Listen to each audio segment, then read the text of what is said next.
Hi and welcome to the Birth Confidence Summit.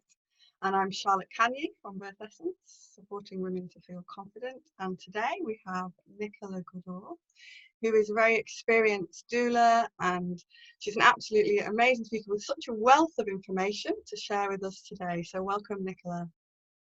And yeah, would you like to introduce yourself a little bit more with a detail about what you do and how you first became passionate about supporting birth? Sure. I taught 3 different workshops at the weekend, and I did it in 3 different ways. That's my introduction. So I'll choose whatever random facts bubble up. I always think of the important ones that people need to know. So my mother, I'm going to start with, in fact, I'm going to even go before that. I found a grandmother in my family tree with 26 babies who lived into her 70s, 76, something like that. And we have a lot of multiples in our family. Some of them are multiples. And it just made me realize that in my family tree, there must be lots of knowledge about babies. And then my mother's named after the midwife that received her out of her mother's body. And I'm named after the maternity ward that I'm born on. And my sister attends births and her daughter as well. And it's just in the blood. In the blood is a good phrase. And that blood comes from all over. So we have a whole lot of genetic material in my family that we don't know where it comes from, that's non-Caucasian and no one knows. We've got some Viking blood, we've got Gypsy blood, a lot of Irish Catholic blood. I turn up more Irish than my sister in DNA, which is interesting. how kids can get a different amount of DNA. There's some Scottish blood as well, way back when, and a whole lot of poor white north of England, hard-working blood as well. Oh, good, bless you, bless you. And also the interesting thing, a little bit of indigenous American blood. Nobody knows where that comes from, possibly the gypsies, I would say. So I've got all these different grandmothers inside me screaming and shouting to get out. and they forced me, I think, in certain directions. I was interested in natural medicine as a teen and a young woman. And when I had my own baby particularly, I got really interested in looking after myself without what we call the white man's medicine in this house, settler medicine, modern medicine, whatever you want to call it, kind of chemical medicine. And over the time that I've had my children, I've just been gathering. It's been mainly around women's wellness, but you know, I've had plenty of male friends get in touch to say, I've got a cold, I've got this, I've got whatever else. But yeah, mainly women's medicine, and mainly around fertility, womb, birth, now perimenopause. I'm quite interested in as I'm going through that age myself. So it's a bit of a kind of higgledy-piggledy way that I ended up sat in front of you right now. But I always think it's all these threads, you know, pulling all these different threads. And I see it a lot with the women that come to my workshops, that they'll tell me those kind of long, convoluted stories as well. And if you don't follow the pulling of the threads, you have to go and do it all when you're about 65. So better to follow it when you're younger. So yeah. I've just let the threads pull me now, wherever they take me. I think the same's true preparing for birth, following threads for your birth preparation. So you're not doing it in labour. Yeah, absolutely. Some of it you might be, but yeah, following those threads, I think that's really fascinating. Whatever they are. Whatever they are, don't let anyone tell you one thread is better than the other, etc. You know, Getting to know yourself. Yeah, absolutely. I think it's really fascinating. With there's been a lot of loss of knowledge of women's wisdom in the Western cultures, and then we're seeking it elsewhere. And we've got DNA inside us that's got connections to other places and here. And I think we're all seeking to bring that forwards at the moment in a way where the world's coming together. And literally, as you popped up, I was halfway through sending an email to the Changing Women Initiative, who are doing a fundraiser so that some Indigenous American women can go and train with some other Indigenous American women to be birth keepers, doulas, whatever, midwives, whatever we want to call them these days. And I was literally just typing that, like, you know, I'm in Scotland, where we were horribly colonized and had everything stolen, and people were raped and beaten and taken off into slavery and all the other horrors of colonization. And we're trying to, you know, I'm trying to help bring back some of our traditional knowledge as well, and delving into Gaelic libraries and so on, because it's there. Indigenous knowledge is everywhere. And what we do, I've got another window open on my computer, because we will go and recite the calling in the four directions in the Native American way, and there's a Gaelic way. It's crazy. I went to a mother blessing, and the Scottish woman on the beach calls in the four directions Native American style in Scotland.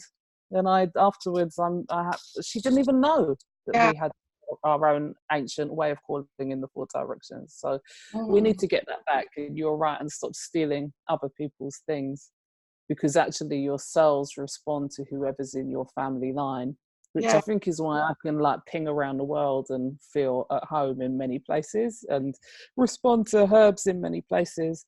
But certainly my cells jump more for my local herbs because they know them. Yeah, I think that's right. And I think even if you have roots, if you're living in a place, the energy of that place you're living in, look for.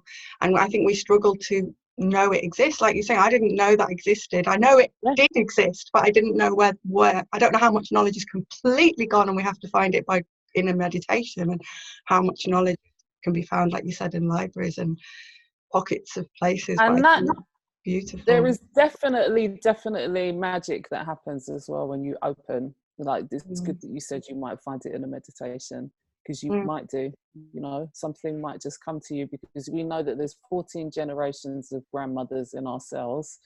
So they are talking to you, even if it's just scientifically, like, that's a good idea to eat that when you're tired. But actually, I think there's more to it. I think there's a lot more. I think you get guided to things and people. And we just went to Skye and had the most classical example of this, where we arrive at night, wake up in the morning, and we can see this ruin.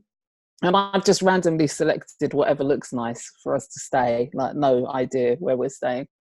And I'm looking at this ruin and looking at this ruin.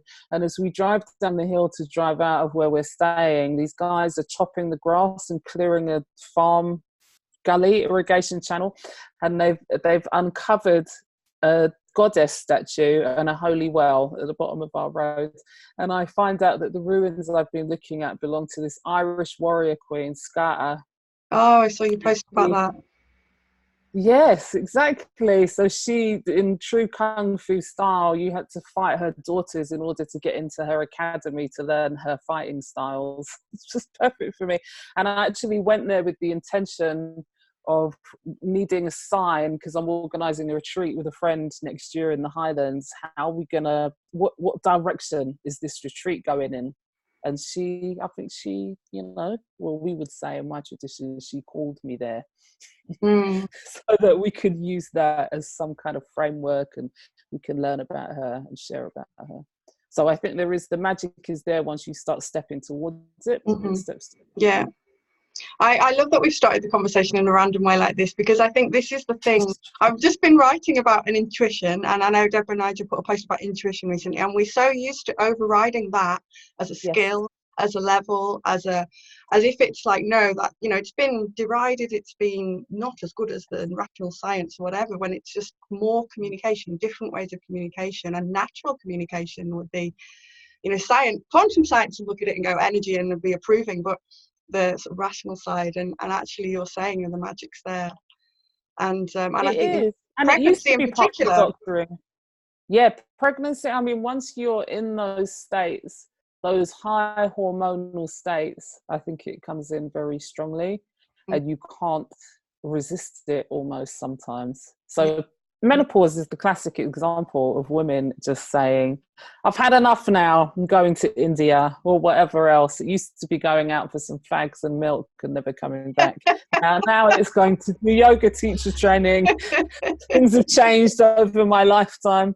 But you know what I mean? Like that, there's something that happens to a lot of women in those high hormonal states that creates a massive shift, and birth is obviously one of the classic examples. Yeah. I work with a lot of women who won't go back to the career that they had before they had their baby. After they've had their great birth, they're like, I can't do it anymore. No, I'm going to do something else. Even when they do, there's a Doctors, different relationship to it, isn't it? You change when you become a mother. do. Yeah. You do.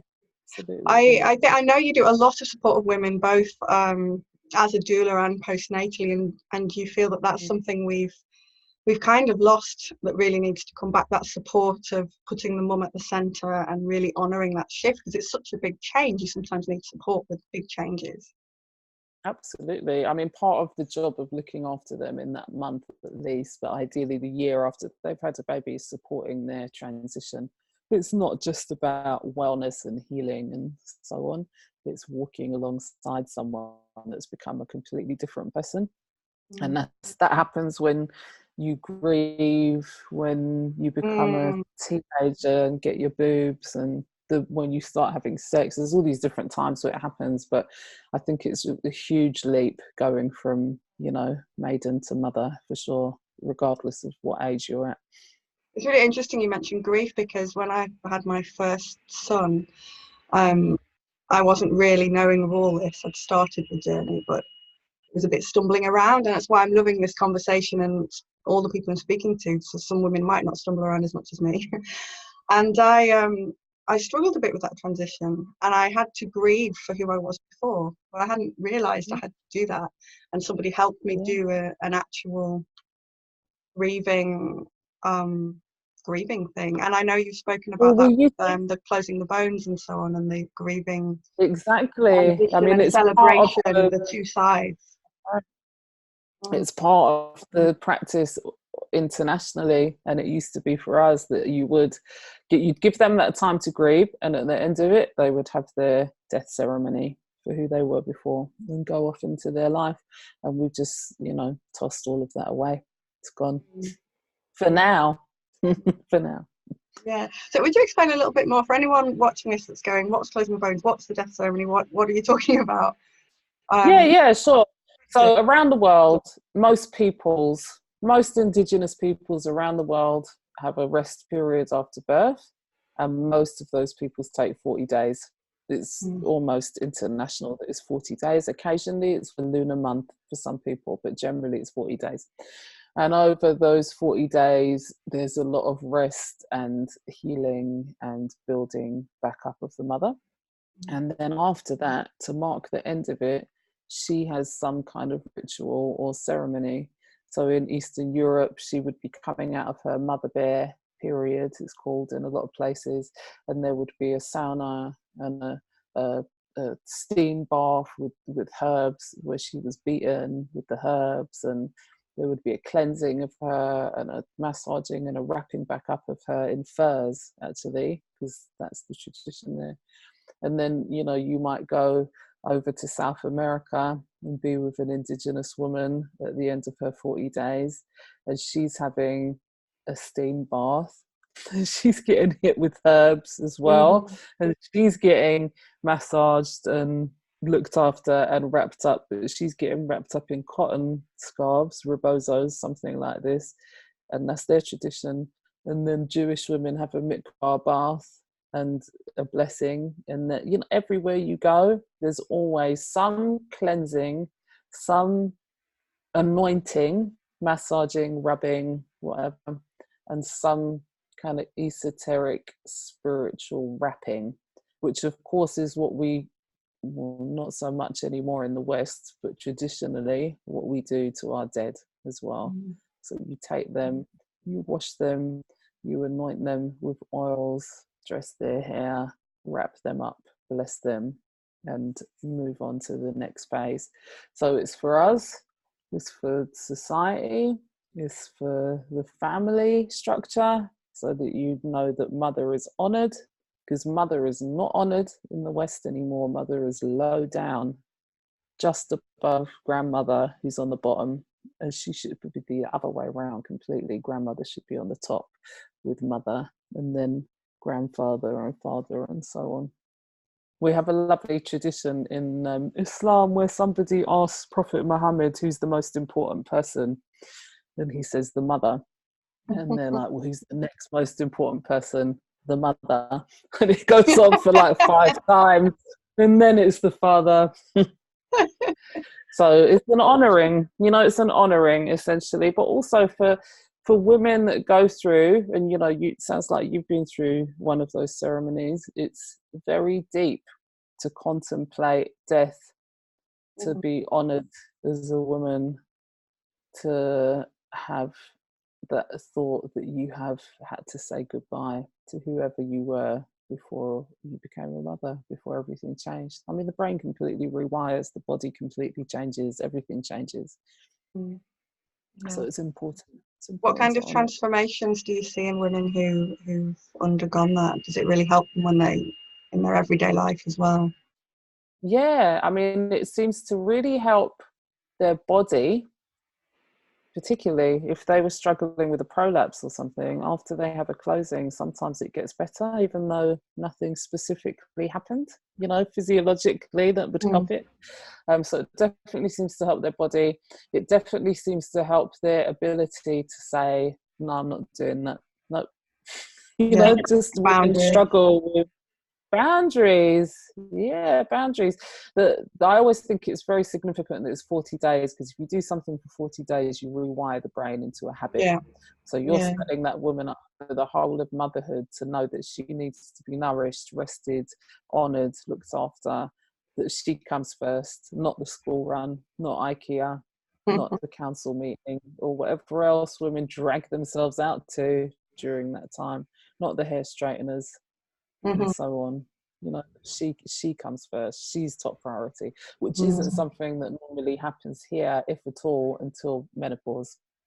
I think that's even right. then, and it goes under the surface. It goes right under the surface, so you don't know you're doing it. This is my experience, is that I didn't know I was doing it, repeating my mum's patterns that we do.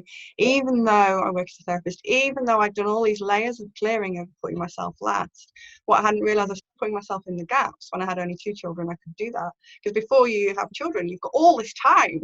You can do what you want. And then, you can do what you want. You can put yourself into the gaps and think, oh, I'm nourishing myself. But when you haven't got the time, you need to start there.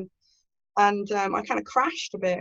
So then it took me time to retrain like that, because it's not in the culture bringing you, guiding you. You have to go on a search, and you have to find it. If you don't know, you don't know. So that's why I'm hoping this conversation will bring an awareness of somebody who's pregnant now, that they've got time still to set that up now for when they're born, and during pregnancy, because I think it's the same as true in the cultures during pregnancy, that the woman is, that in the cultures of war and in the past here, allowing women to rest during the pregnancy rather than work flat out till week 39 or 40, even if you can get away with it. Absolutely. And it causes so many problems, that kind of working. Like, somebody got in touch with me this week to say that they're looking after someone who's got a terrible back pain, and she's 5 months pregnant, and the back pain is awful. And the first thing I said was, I bet she works in an office, doesn't she, and wears heels to work, because that's just the normal, the normal case. And right enough, she does wear heels to work and works in an office. So the first thing is to get a better chair and to take the high heels off, and just be like, actually, I don't need to be suffering for the idea of what you think I need to look like to work in your office. That's a major step for a lot of women initially. And, I think we've probably still got really messed up things like, you have to wear heels with your cabin crew and so on. I'm sure that's there, but it's not quite as bad as it was when I was young. So I think, the things go far reaching, that idea that you can break the mold that you didn't even realize you were in. you've just always worn high heels to work, and that's just what women do, and that's what you were taught, and so on. That the idea that you can actually go in your sliders if you want, or your Birkenstocks, is really radical, and it's a good first step. You know, that kind of tiny adjustments are good first steps for a lot of women. Yeah, definitely. It And can feel nobody really overwhelming when cares. you think of all the things that you might have to do, and you think, oh, I've got to rest this. I'll just change your shoes. And Yeah, exactly. one step leads to another step, leads to another step. That's I right. And this is a little bit random, but I started cleaning my bathroom that way. I wasn't getting the bathroom clean, so I was like, okay, so the bathroom is now 20 jobs. I can clean the window ledge one day, I can clean this one day, and then I don't have to do it in one day. So what ended up happening was I'd end up doing the bathroom in one day, because once I clean the window ledge, I go, I've still got a minute, I'll do the next one. But when I was faced with the whole bathroom, I just go, I'm not doing it. It's too much. too much. And it does feel like too much. Mm. It feels it's a lot of work that women have to do in the West to get from the state that a lot of people are in into something more natural and comfortable and healthy. You know, it really is a long way for Kim Kardashian, say, to go from where she is now to like where she would be like super healthy and happy. I think she's a very fascinating character, because I think in 10 years, and I hope this not to be true, but I think in 10 years we're going to start to see the unraveling of all of that effort that she's put into appearance and presentation. I think will start to show in health concerns. I hope not, but I think it will. So I think a lot of us are making ourselves very sick with the stress of, you know, what we present to the world and what's acceptable and how it's acceptable to be as a woman. I really do. This is more a feminist interview than a birth one, but it applies for birth. Applies in it doesn't. birth. Yeah, It does. I have an email in my inbox of somebody that wants a VBAC, and she's just literally like, you know, I want a VBAC, but I don't think I can, you know, so we're going to have to go through a process of saying, well, first of all, you don't have to do what the doctor says. You can do whatever you want. Like, that's going to be the first hurdle for her. I know, because we're trained to obey men, basically, men in authority. Men in authority, so it's time to men in authority. And there's loads and loads of research that show that, you know, if you put someone in a uniform and they're a man and they've got a certain accent and a certain, you know, command, everyone jumps. Nazi Germany, the classic example. Trump, Boris, I could go on. There's a lot of conditioning that we don't know, and I think it's what I do with people, unpicking that, just starting with noticing how you react to things, and if you want something, because you know what you want, right? You were saying at the very beginning of the interview, you know what you want, and then we go, no, I can't have that. We're used to denial of need. We are, but you know, I think you do a lot of good work supporting that. So what would you suggest to women as a first starting point if they can feel they want something and they're denying themselves when they're preparing to give birth? I think when they're pregnant, somebody asked me this at the weekend actually, and it's quite a popular question to ask, like, what should somebody do, you know, if they can do anything, etc., when they're pregnant. And I think it really comes down to rewilding, like whatever that means to you. And if that means that you have to start by turning the light off and dancing with your eyes shut, you know, some very beginning of rewilding, or you just don't shave your armpits every day, you do it every other day. You just start to take tiny steps to like know that you don't have to shave your armpits if you don't want to. I mean, if you want to, whatever as well. So I think just, rewilding. So maybe that does mean a bit of cold water swimming or walking up a mountain or something, or going to stay in the woods. But for a lot of people here, it just means a small step away from how they're trussed up with, I've got to straighten my hair, I've got to do all my makeup and contouring, I've got to, work out, I've got to drink enough water, and there's like 100 things that they've got to do every day to maintain their appearance, even in the UK. And I'm not somebody that doesn't think you should ever shave your armpits, have a Hollywood wax, straighten your hair, whatever. Kim Kardashian looks beautiful. Like, whatever. I think people should do whatever they want, but they shouldn't feel like they have to do things. So for a woman going into birth and pregnancy, is she is under the command of the great doctor. So her rewilding takes her into a place where she's under her own command, and she gets to decide what she wants to do. So more dancing, more swimming, more nudity, more sex, more whatever, massage, natural human behavior. I always think of getting closer to nature like that. When the word wilding, it makes me think of nature places, and because I live in the city, I live in Birmingham, so Okay, yeah. I always look out my garden at the trees, at the sky. It can be that simple sometimes, just Even when remembering and you're in the feeling it, city, get outside. especially when you're in the city, Mm. it's not natural to have a baby surrounded by concrete, you know. That's really not. And where I listened to an amazing TED radio hour about cities recently, and it's so disturbing how many people live in them, how many more people will live in them, what they do to us as human beings, what they do to the planet. Like, I mean, they're just not a good idea, right? So if you're in the city, you especially need to sit in your garden if you've Outside. got one, grow a couple plants in your house. If you've got no outdoor space, find the park, find the Yeah, wetland. there's a lot of parks in cities usually. There are. I mean, London is a It's a classic good start. example. We've Yeah, got some these beautiful. amazing places like Richmond Park and Wimbledon Common, and Got you big just old step trees usually as well, haven't they? Really out. big old Oh, do. trees which have lived through a lot, and you can tap into that, Yeah, like the wisdom of the grandmothers through the trees kind of thing. You can, but they absolutely. move slower. Trees, they can help They, you slow down, I think, because we're a bit they fast. do. They do. Even if you're in a grotty park in the middle of some house that's full of like mud and fags and kids and whatever, you sit against the tree, you You can can go to probably another world. escape. There's a place like that near us. It's called Oak something, and there's these 2 or 3 big oak trees in there, and they've left them and created the park around it and the new estate around it. It's a bit of a rough area, but the trees are really nice, big old oak trees. Yeah. And what's happened is I'm watching everybody evolving to the point that now the kids are like, go for a walk. What are you talking about?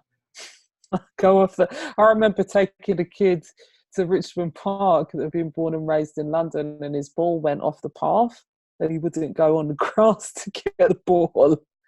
And I just grabbed him and, like, in a probably fairly abusive manner, went, "Come on!" and just dragged him into the grass. And he became absolute nature boy after a bit of forcing into nature. So I think we're getting further and further and further away, you know. So we need to do something to connect back in to all of that. You know, I I live think in a once city. we start connecting, it comes, because, like you said, with the boy, he became nature boy. It was in him. He just didn't know it, and we're scared of the unknown. We're scared of the unknown. Absolutely, absolutely. And we need to get reminded that it's better as well. You know, what's Feels better safer once with you get to know it. yes, yeah, exactly. Because he just didn't know, you know, and vegetables come from the supermarket and so on, right? That's his city upbringing.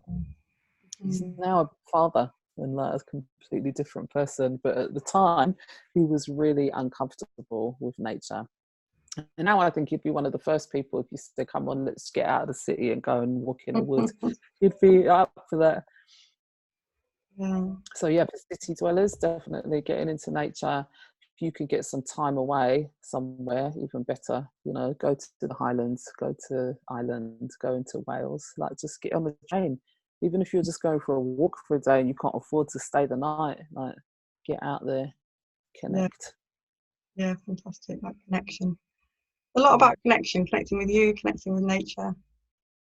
Really good. Yeah, Mm. yeah, Did absolutely. you have Because we're any so fears when, sorry, we're just so disconnected. that's a lot of the problems come from there, I think. Yeah, absolutely, absolutely. Did you have any fears when you were pregnant with your children that you needed to overcome? Or did your background help you to be confident already? I really didn't. You know, I think when you have a practice of some Mm. kind, you're working on them all the time. So for me, it was important at the beginning of my pregnancy to hand everything over, you know, not to humans, but to something greater. And we have this lovely thing that a baby for a Muslim is what's called an aman Allah, which an aman means In fact, that's what that little boy was called, just to bring it all full circle. An aman is something that you hand to someone to look after. It's a trust, and you know for sure you're going to get it back, right? So you only give it if you really trust that person. So that's what children are, right? They're given to us as a trust, but they never truly belong to us. So for me, it was super important to really spend some time meditating on that, and like, okay, what doesn't matter then? Doesn't matter if I'm unhealthy or the baby's unhealthy or anything happens, or, you know, it's all kind of predestined to happen because I'm given this trust.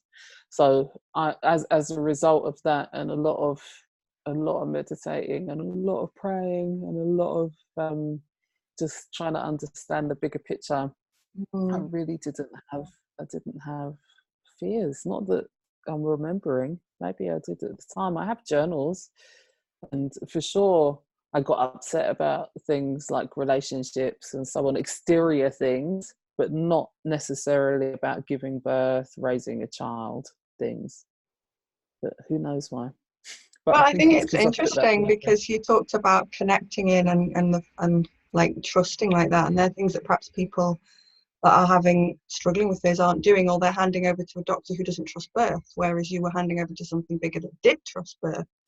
So there's a difference with, you know, where are you handing over to? Is it are you giving up your whole power and just handing over to the doctors and letting them deal with it? I trust them because I don't trust myself. I don't. Or are you going in and then handing over to bigger, or hiring like someone like you who trusts birth? So, and that's what you did. Essentially, you went in, you had a bigger thing. So you were taken care of, and from a place of you matter and taking care of you. So I think it's really Absolutely. And valuable. I think that everyone around you used to support that. You know, that's what happened with me for sure. I had family that supported, you know, that was just like, yeah, birth is great, you'll be fine. It's like really healthy and easy and it's all good. So that's the story I grew up with.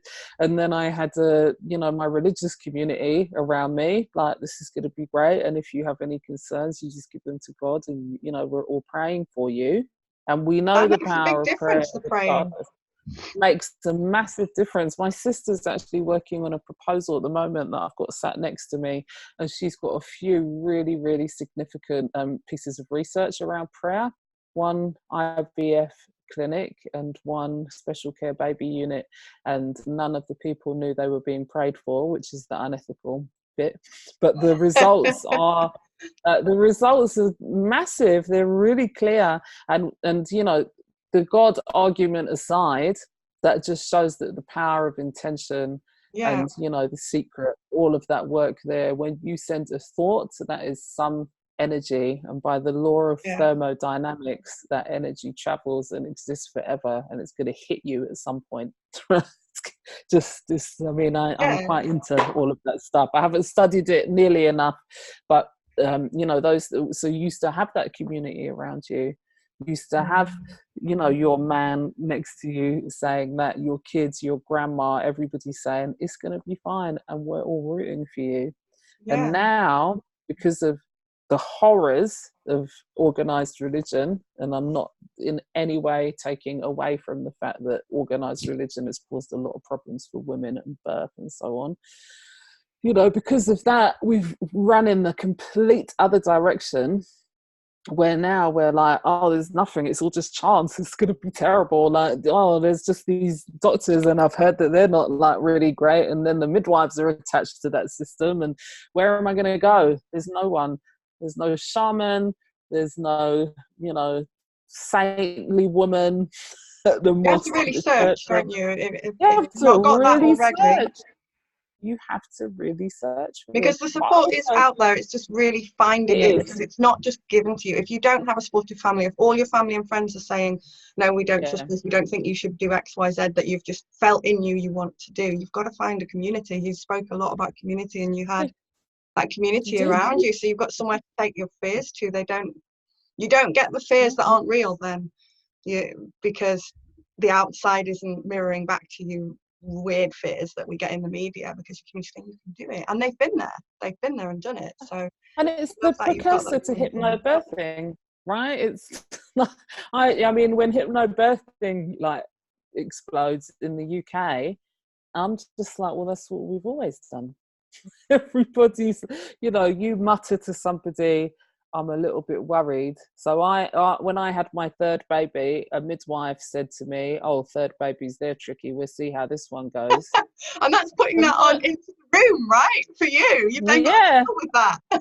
Well, I had about a month of like, oh shit, like I didn't know that. Like nobody had ever told me that. I'm a third baby. I came out just fine. So I, was expecting everything to be fine.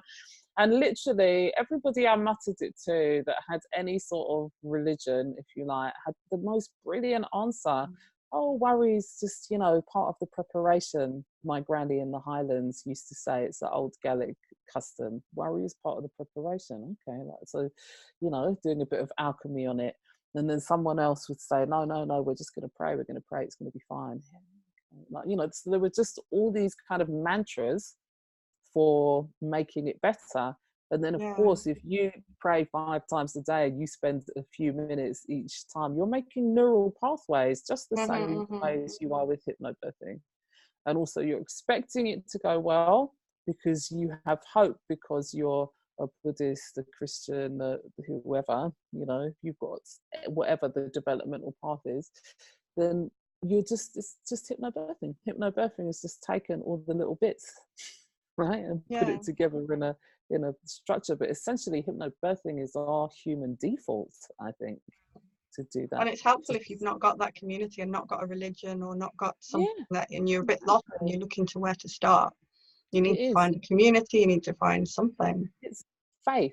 Hypnobirthing is that faith. makes you relax, right? If you totally can trust in something that's got your back, you just go, I'm being held by some mother energy as well, isn't it? The community like that. You're just being held like a little baby, and I've got no worries in that way. Yeah. Of course it is, and we've thrown a whole lot away, and we scoff and we, this is the sort of UK default now. That's all a load of bullshit. That caused a whole lot of problems. Like somebody left the Wise Women page the other day because I shared a woman I'm mentoring who's an Orthodox Christian, has written this beautiful pregnancy book. I think it's called A Pilgrimage to Birth, something like that. It's absolutely gorgeous book, like for anyone to read, I think, but especially if you're a Christian woman. And I shared it on the page and someone was like, buy them off. And I wrote underneath like, what? Why?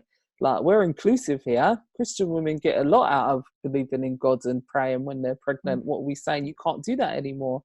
You're gonna, it's very exclusionary to scoff and so on at people's beliefs. And that is, most of the world have a path. But because we're the colonizers and we're like 0.001% in the UK, we think that's the predominant way now. The way that we think, that's how it is now. But it isn't. It isn't. And it's really out of order to cut out segments of society because of who they are and where they're from and what they believe. And I understand the backlash. I understand it. I'm sitting in the country that burnt more witches than anywhere else in the world. I understand where that comes from, and I come from a Catholic family, so Ireland. I think Ireland's got to have the worst horror stories around the church and birth and women and burying babies and the laundries and everything. So I understand the backlash, but it doesn't mean that you can't have something else. It's like throwing the baby out with the bathwater in a way, because the religion has got it's not the religion that did it, it's the people taking the religion and using it for these ends. It's not the teachings. If you go back to the actual teachings, I don't think Jesus or whoever teaching said, let's go around and kill all the women. Let's go and destroy all the knowledge. They never said that, and they would never have said that. So then it gets been very manipulated. I studied religious studies at university in a previous life. I'm really fascinated by that. And learning biblical Hebrew was the real eye-opener to see what it says. Translation. That whole Eve, she's the sinner. She causes the downfall of man. So she's cursed forever, painful childbirth, bleeding, that whole story. It's not even in the Bible. And I watched, somebody sent me something the other day because I keep up with my interest in religious studies. And it was this really progressive rabbi talking about reframing that whole situation, and how Eve was actually way superior to Adam, and she knew that we needed choice as human beings, so she made that executive decision. It was really radical, like new understanding. So you're right, a lot of the things that have been done in the name of religion aren't even there in the first place. It's just spin. That's what we would call Like the it now. story I'm of going to how take Jesus was the born in the spin. stable on, that's not an accurate, and not everybody knows that's not accurately translated for the meaning of the inn. And Yeah. there's no way that they would have gone back to the place of birth and not had family around, like you were talking about, with the community, the support, and Jesus born in the heart of family. That's a misunderstanding of the culture with the people who translated it. So there you've got Mary giving birth to Jesus in a really women-centered cultural way, and then we're teaching everyone that they were on their own, knocking on doors and Yeah. all the stuff around that. It's really fascinating. Yeah. Yeah. So I think it's it's time to about unpick all this. manipulating. It is, and also even if you go further back than that, so you don't want to have anything to do with any of the monotheistic religions that we have now ruling the world. Even if you want to go beyond that to stone circles and ancestral worship and herbs and so on and rituals, that we've got such a small movement to reclaim that in the UK, and it's so rich and so beautiful and so powerful and useful that Yeah. you can't, the idea that I think there's probably quite a few people secretly going off to holy wells and so on, especially when they have Well, I fertility know people that problems. have done that and don't tell people, that have gone there to pray, and they're not really particularly, they're religious in the way that a lot of people in the UK are. They're brought up in a Christian country but don't go to church, don't really do anything. And then they become pregnant, they're scared or whatever, they go and pray. They go somewhere that's like a pilgrimage. Like you said, pilgrimage is such a beautiful world. They go on a journey in themselves that takes them to outside places as well, and they're connecting with the land. And sometimes I think, although it's a building, a well or whatever, why was it there? So what was that before? Where the churches are built on important places, so they're actually Oh connecting with yeah, the land. They're totally. connecting with the land from way back, but they don't know it. And I think it's time that we do all this without really knowing.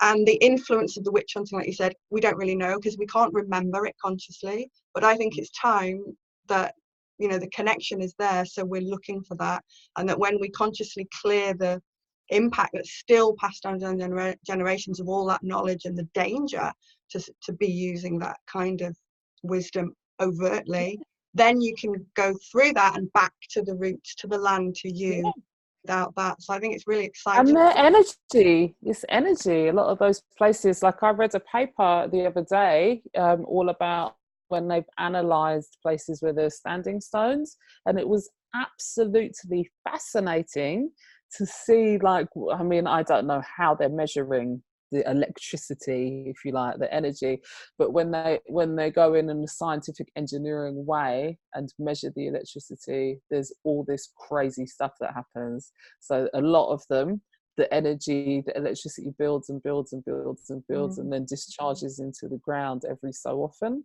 And it just keeps happening. And then at certain points of the year, it will the polarities will completely change and it will start doing it in the other direction. And so there's a whole lot of scientific technology that we don't even understand about those places. So actually just going out and hanging about near them is probably having a lot of change in ourselves. And loads of people have very esoteric stories about a lot of those places as well, how they feel different. But there's a great book called The Power of Ritual by Robbie Davis Floyd, and she is an anthropologist, right, and works prolifically, has written and done a lot of work around birth. But this book here proves really that even if you have no association at all or belief, there's still good in gathering together and doing things ritualistically. So you can, and I work with a lot of people that have no path at all, which is completely fine, but we can still go down to the beach, pick up a stone and say, I'm going to dash this stone away with my jealousy or whatever thing you're trying to get rid of, and it will still work on some level, right? Because that's how we're designed, to be fickle, if you like. According to that part of the world, you can still say, I'm going to come every month, we're going to meet at the full moon, we're going to eat chocolate, I'm going to rub your feet. and that can become a ritual. We like ritual and we benefit from it. You can have the bedtime ritual. My friend Judita always teaches new parents, don't have a bedtime routine, have a bedtime ritual.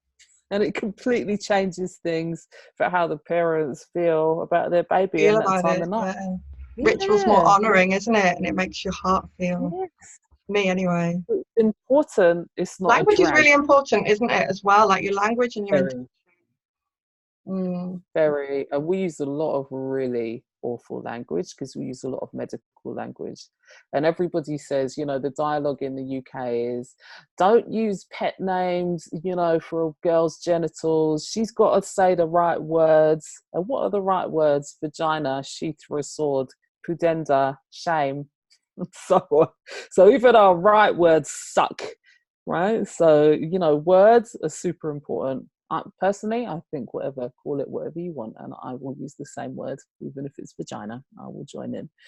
But For me, it's actually, the energy words. you're using the words with, the feeling that Yes, the when you use the intention. words. Intention is everything, right? Intention is everything. So that's why some Absolutely. people use surges for contractions and some people just say contraction.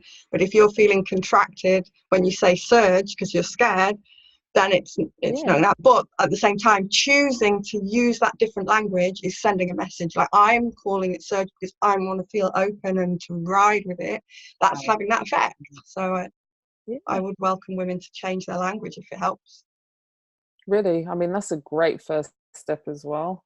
Yeah, So that it's easy not to do. you're not kind of walking towards the gallows, as you're walking towards birth, which is a lot of people. Even I Feel had like that. somebody in the I feel like yeah, that. I had someone in a doula course I ran this weekend who'd been volunteered and helped a few people in her community, and she just said, "I haven't had a baby yet, but it's such a nightmare, and they all get so tired. I'm just gonna have an epidural." Like, she's just got this idea that Before you get there. birth is awful.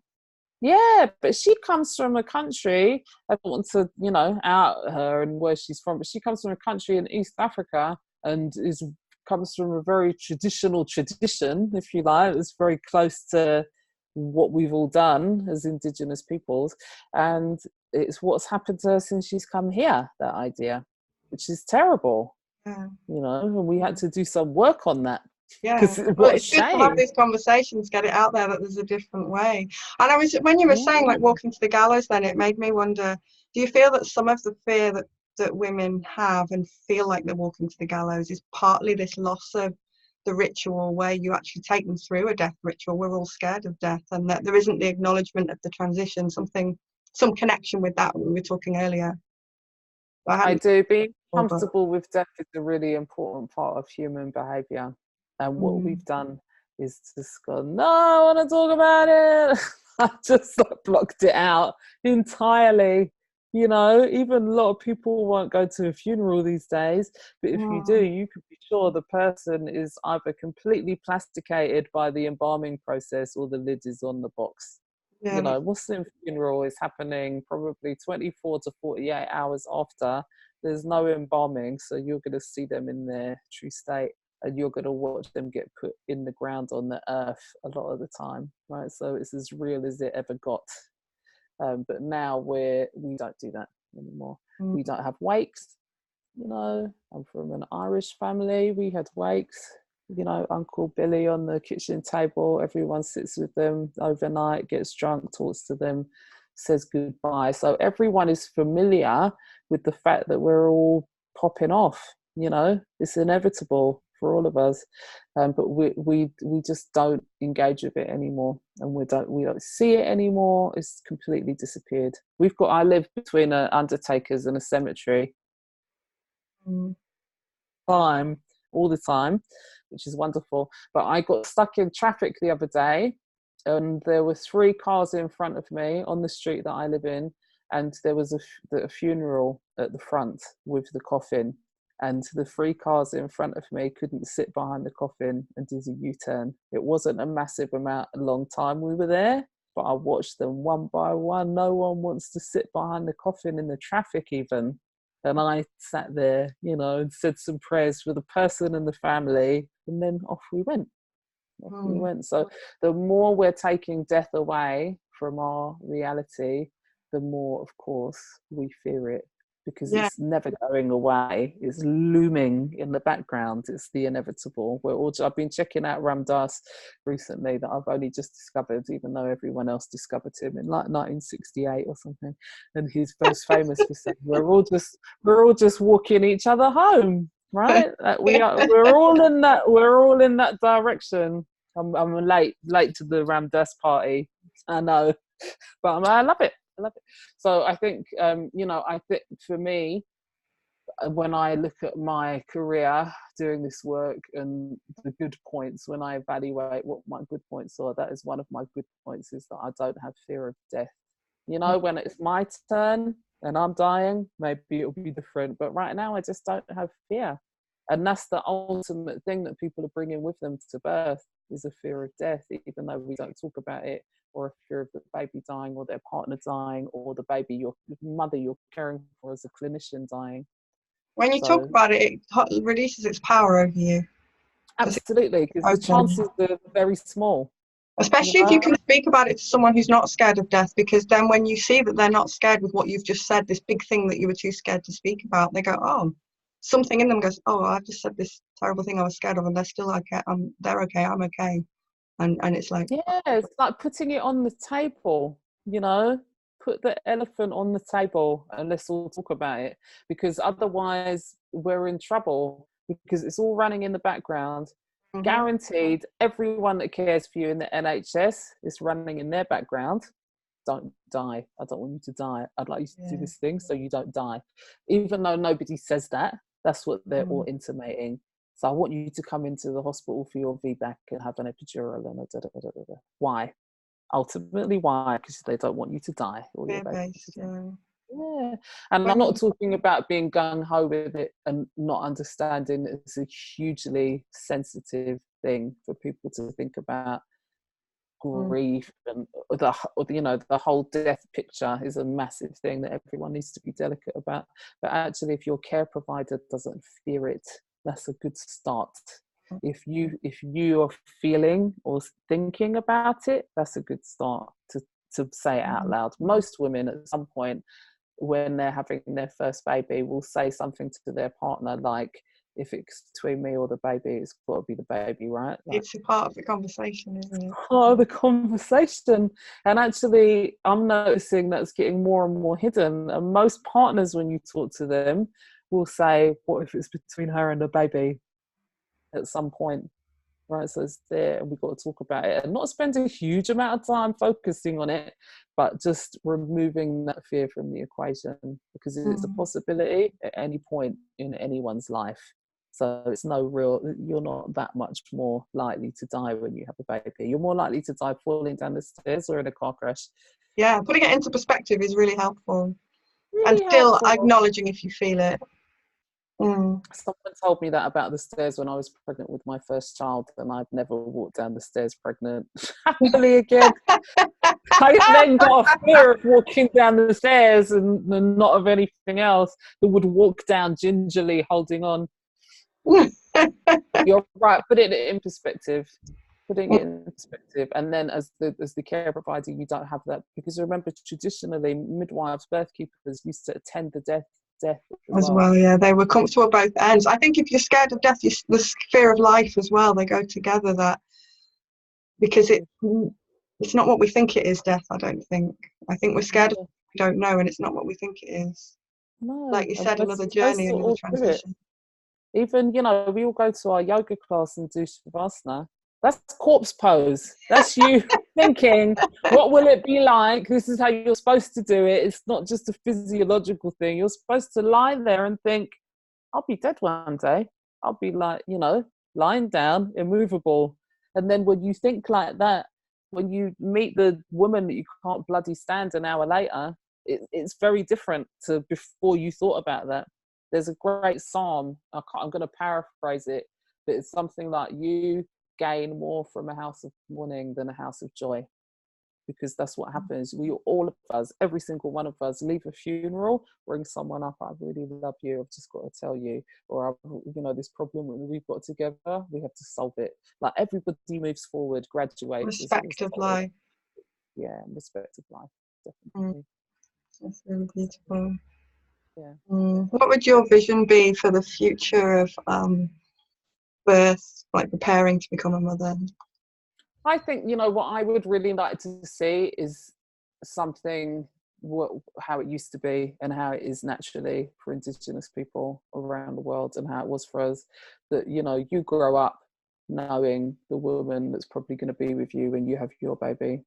That birth is given back to the grandmothers, and it's just all happening around you all the time, and then it becomes so much easier. Even I grew up seeing the midwife that caught me all the time, and my mother would be like, there she is, let's go, and like drag me through traffic to go and honor her, really, you know, and greet her. But also for me, that continuum, you know, as a child and a teenager, kind of like, you know, irritating, because that's how life goes, isn't it? But having that continuum, and then going into my 20s and having my first baby and being able to present my babies to the midwife that caught me was just beautiful, beautiful. And that's very rare these days, unless you're dealing with an independent midwife or a community doula, then maybe you get that continuum. I've certainly supported people who've gone on to have, you know, that baby's grown up and had a baby now, getting to that age. So I think I'd love it to go back to that, where Yeah. you know a lot about your own care to start with. Like I've got my second daughter is going to be knocking around with me for a year in between college and university, and she already really knows how to care for herself quite well when minor ailments arrive, but she'll learn a whole lot more over that year. So by the time she comes to have her baby, and her sisters have their babies, and her brother maybe has a baby, then she'll have a lot to share with them, to look after them. So it should be back in the family, definitely back in the family and in the community. And you only really go and see a surgeon when you need one. I'm not saying that we need to go back to the days when there were no surgeons around, because they are really useful for many things, but they're not very good at facilitating normal physiological process. That's not their forte. It's not what Their they're there forte for, is is it? surgery. Exactly. It's not what They're they're there there for for. surgery. Yeah. Which is wonderful if you need it. Yeah. But let's stop letting them in when someone wants to book a home birth and there's nothing wrong with them, you know? Because they're not going to make a good decision, generally. Most of them, in my experience. So yeah, kind of bringing it back to basics. Yeah. I don't know how to do that. Don't ask me. I haven't got a clue how we can cause a revolution like that. Well, maybe because of like what's happening in the planet right now, we might be forced to. Who knows? Who knows? Well, I think it's happening because, you know, we're having this conversation. We've talked about the kind of things that don't necessarily get talked about all the time, but people are going to hear that conversation. You've done something in your life, just you. I was listening to a Lee Harris recording. He's an energy intuitive. And he was saying, don't worry about the scale, you know, like you don't have to go out and be reaching millions. If you do it for you, it's all the connection part where it's all connected. It makes the same amount of difference in the long run. So like you've done it for you, you've had this continuation of story, the grandmothers, you've gone and researched, you've done all these amazing things we've talked about. And then now you're talking about it to me and other people. And so the ripple even effect just is one huge. woman that hears this will go, oh, now I'm going to take off my shoes as a starting point, and then that blossoms. Yeah, and if you know what, even if that makes a tiny bit of difference, it's all worth it, isn't it? When I'll It's go all home worth and talk it. to their partner and say, actually, I'm scared of this and I want your support to not feel scared, or I'm going to find a community support group, positive birth group, a doula, or Something, because you know what, that used to be part of the midwife's job, and they now are so overstretched that there's no room for it to be part of their job anymore. And it used to be, you know, many traditions, the birth keeper is also the story keeper. You get to go and say, I'm terrified, or I don't want to have sex anymore, or whatever. Whatever's going on that's not acceptable to say out loud at the well or somewhere else, that you could be able to go and do that with them. So that we need to find those people that can still do that. And you're right, sometimes it's our partner, our mum, a doula, somebody running a red tent or a women's circle. Somebody, got to find somebody that you can be free with. and this conversation is a good start for that as well. The stories that Yeah, absolutely. Absolutely.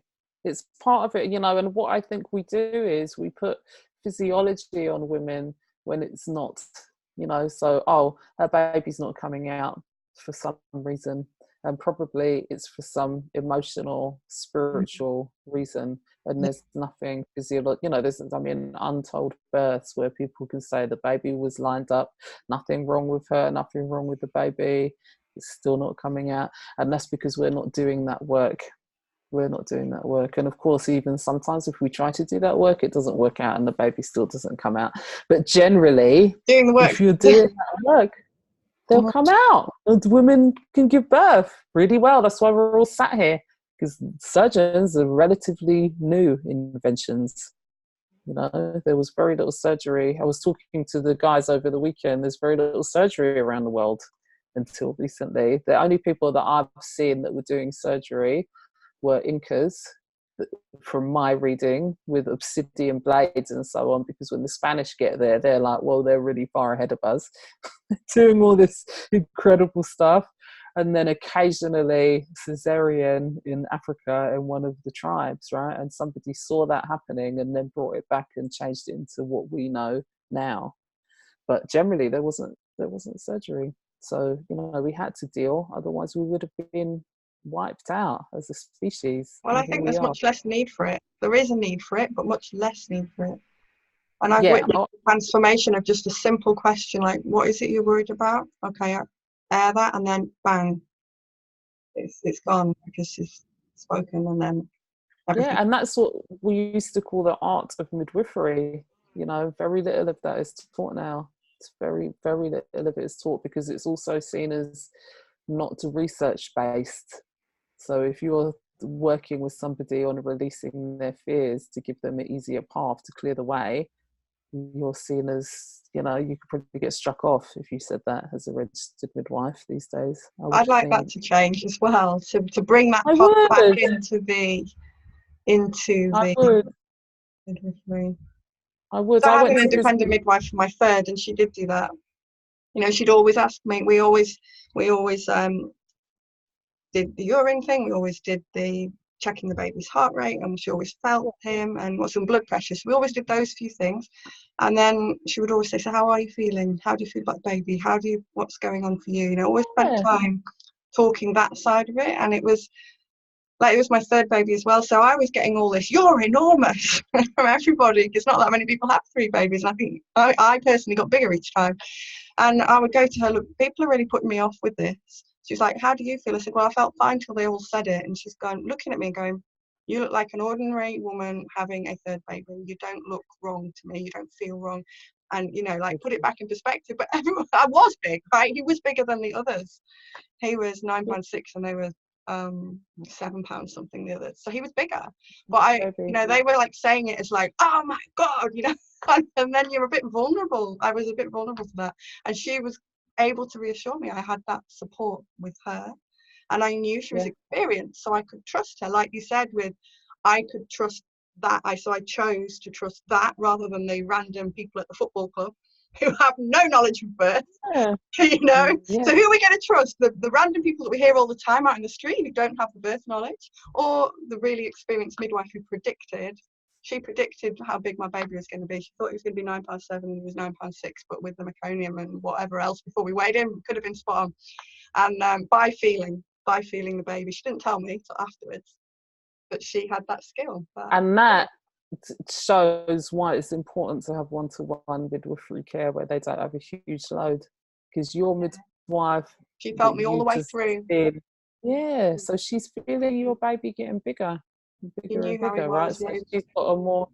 The last big baby that I worked with that was about that size, they had completely missed it until the week before they decided she had gestational diabetes, her baby's massive and she better have a cesarean section. And that's what happened. But it had been completely missed. And this baby was gigantic, Buddha baby, like really big.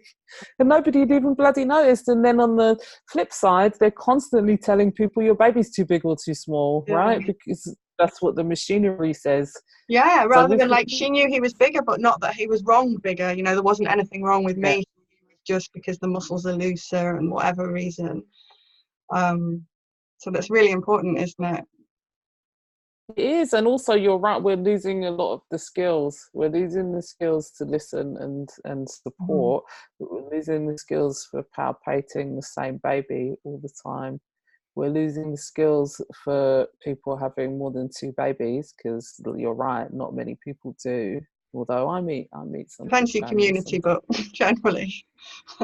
yeah, generally not. And I mean, people don't know that. Yeah, you might look a bit bigger. Yeah, well, 3rd babies, for me, it was my 4th baby that the thing happened that they were concerned about, which is just you've got a bit of a knackered pelvic floor once all the relaxing comes in for birth, because you've carried and birthed 4 babies. And what do NHS midwives know about that? About bump lifting and, you know, positioning and just supporting everything so that it can have enough integrity to support the baby through. Like those things are just going by the wayside.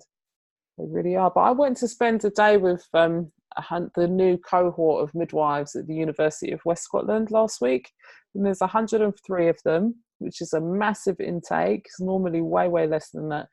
And the lecturers were wonderful, and the young women were wonderful, and the training is really not so bad.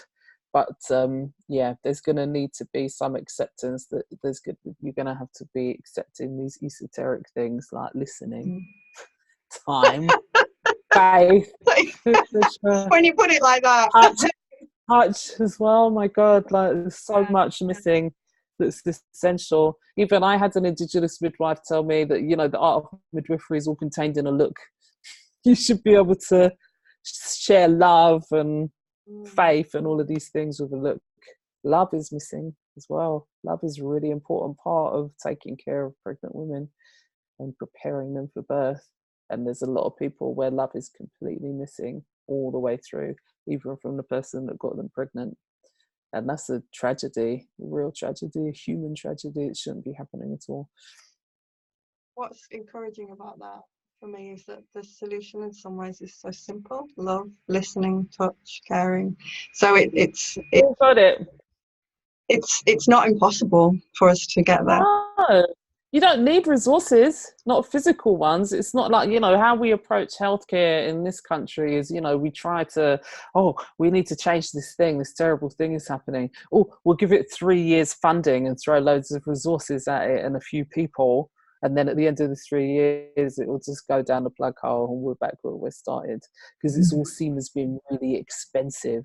But actually, love is not that expensive. You know, touch, care. I've got a friend, Ruth Earhart, in South Africa, and she's a midwife in Cape Town. And she told me about this initiative they did with a local birth centre where the women were being brutalised, and also all of this really violent crime stuff was happening. Like people would get shot outside and they'd bring them into the clinic and they'd try and help them in the clinic. So they were in a real difficult situation, and they managed to raise money to get funding. I think they took them off for 4 days somewhere and just did things with them like loving kindness meditations and mindfulness and like really simple, easy things for humans to get on with.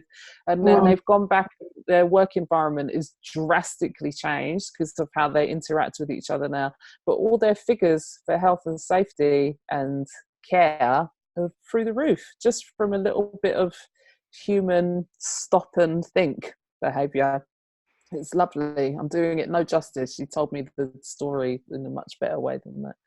Really beautiful. And we could be doing that in the NHS as well. Yeah, that would be a really great initiative. Yeah, mindfulness. For the policy makers first, I would start with the policy makers so that they had some consciousness and then let it come down.